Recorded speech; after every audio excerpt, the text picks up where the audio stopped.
L'idée de ce travail de sculpture est née de plusieurs choses. D'une manière générale, dans mon travail d'artiste, qu'il soit de l'ordre de la peinture ou de l'installation, je travaille autour de la transformation des passages d'un état à un autre, de l'enfance à l'adolescence, mais de l'adulte à l'animalité ou à l'animal, des failles, des interstices où les choses changent et se métamorphosent. Ce projet de sculpture s'appuyait sur cette idée-là, c'est-à-dire qu'à la fois c'est une seule pièce mais qui est plurielle. Le titre est important, puis on pourrait commencer par ça. Le titre c'est « Je suis une louve ». Donc c'est un titre qui est assez affirmatif, qui déjà donne le sexe et le genre, et d'autre part propose une position quasiment de guerrière dans cette affirmation-là.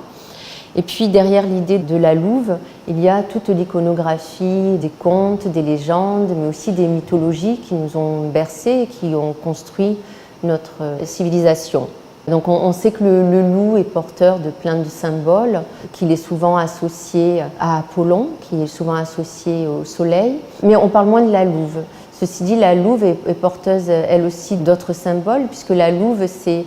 à la fois la mère d'Apollon et d'Artémis, mais c'est aussi celle qui a allaité Romulus et Rémus, qui est donc la fondatrice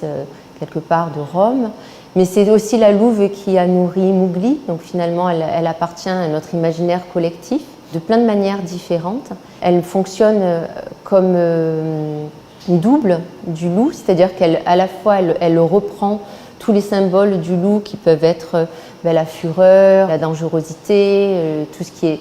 effrayant, mais en même temps vient se rajouter à ça, non pas le côté solaire du loup, mais plutôt le côté lunaire de la femme louve, avec tout ce qui a un rapport à la terre, à la grand-mère Gaïa, à la terre nourricière, au fait que la louve ait allaité ses enfants et des enfants humains. Cette expression aussi, défendre ses enfants comme une louve, ça fait écho un petit peu à tout cet ensemble de choses-là, qui soient à la fois de mythes, de contes, de légendes, mais qui font appel à notre imaginaire collectif, qui en propose une nouvelle lecture, qui syncrétise l'ensemble de ces choses-là, pour aujourd'hui proposer une pièce d'une louve qui arrive comme ça, affublée de masques, qui porte un loup d'ailleurs, donc il y a aussi un jeu de mots entre l'apparat qu'elle a porté, le nom de ce loup, c'est une louve qui porte un loup sur son visage, et qui se revendique comme étant une femme malgré tout et défendant un territoire qu'elle entend reprendre. Donc il y a peut-être aussi un petit côté féministe dans cette posture-là, de se dire moi aussi j'existe et moi aussi j'occupe cet espace, je le revendique comme étant mien et je le récupère. Il y a aussi quelque chose qui est important pour moi, c'est l'idée de l'affiliation et de la transmission de mère en fille.